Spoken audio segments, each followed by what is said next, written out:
So, dito naman tayo sa law of exponents. So, this is also pre-calculus review number 1.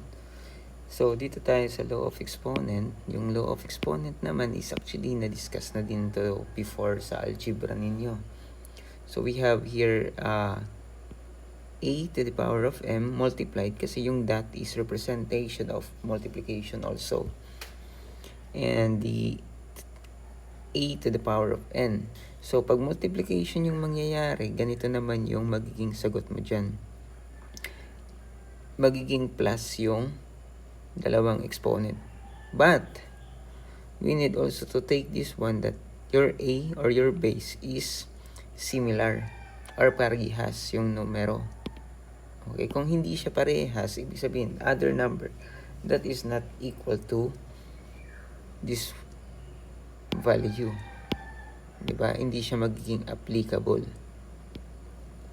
Okay, for example, we have here an example of x squared multiplied by x cubed.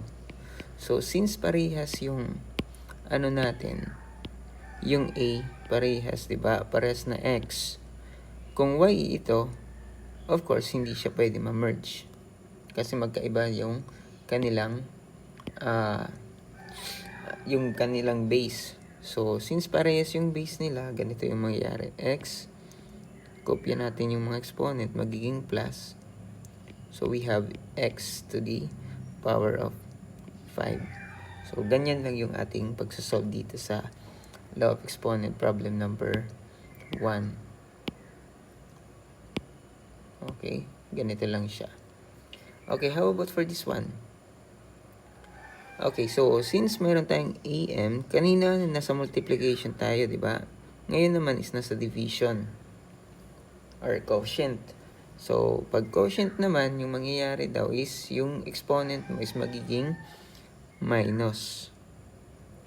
Okay, magiging minus lang siya. So, ibig sabihin, for example, we have x to the power of 7 over x to the power of 4. So, ang mangyayari dyan, we have x 7 minus 4. We have x over 3. X to the power of 3. Okay, how about kung halimbawa naman, nagkabaliktad? For example, yung values mo is naging x is negative 3.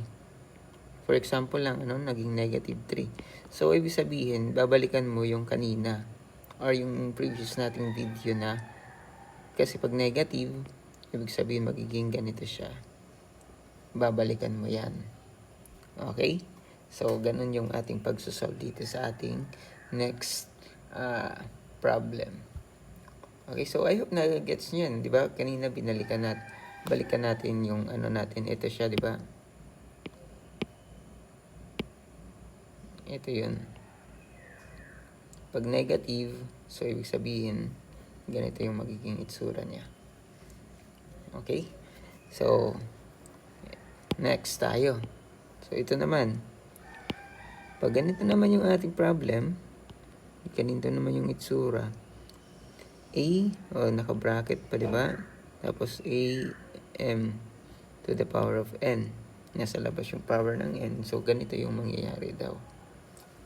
So, ibig sabihin, mag-merge, multiply natin yung A, M, and N.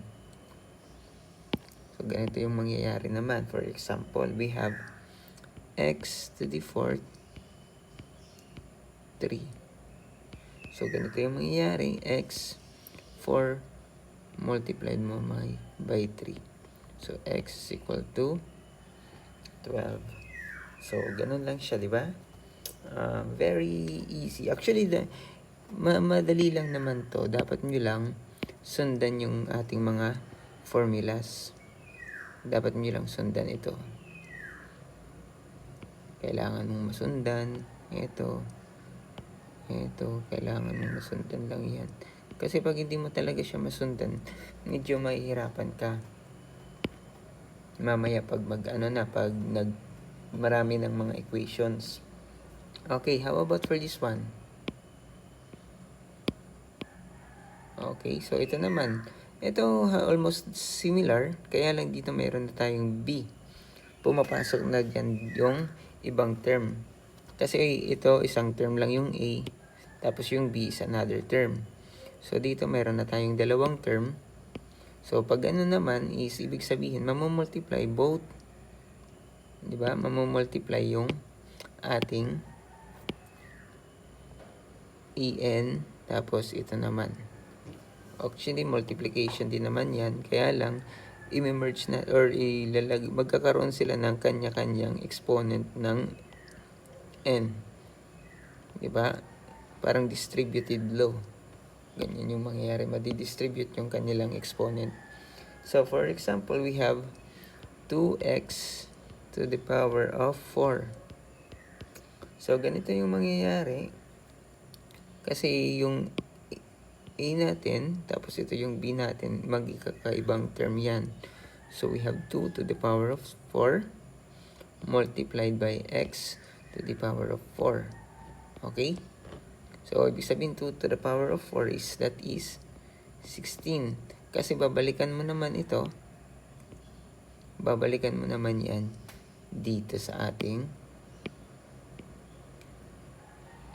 integer of exponent. Di ba? Mamultiply mo yan by, yung 2, mamultiply mo yan by 4 times. Okay? So, I hope na kukuha nyo yan or nagigets nyo yan, ano, yung ibig sabihin ko. So, for 16 ito, no? 16 to, diba? Tapos, ito magiging ganyan lang siya. So, ito yung magiging sagot natin. Okay? So, I hope na nakukuha nyo, nasusundan nyo yung ating discussion. Okay, pag example naman, another law or another principle. So, ito naman siya. So, kanina multiplication, ngayon naman ulit division. Okay, so ganyan din. 'Di ba? Ito naman yung mangyayari sa kanya. Kanina naka-minus 'yan, 'di ba? Kanina naka-minus. Walang problema kasi parehas yung base nila, parehas yung term. Ito kasi magkaiba na yung term. Yun lang yung pinagkaiba diyan. So, we have, for example, we have x over 3 or 2. I should say 2. Yung exponent pala natin yung 3. Okay, so x is equal to x cube. Di ba? Tapos ito magiging 2 cube. So, ito magiging x cube pa din. Tapos ito magiging 8. So, ganyan lang yung ating pagsasolve sa problem na ito. Okay, this is the law of exponent. So, kung hindi nyo pa na-follow yung ating video or ating channel, so i-follow nyo para magkaroon tayo ng mga another discussion pa.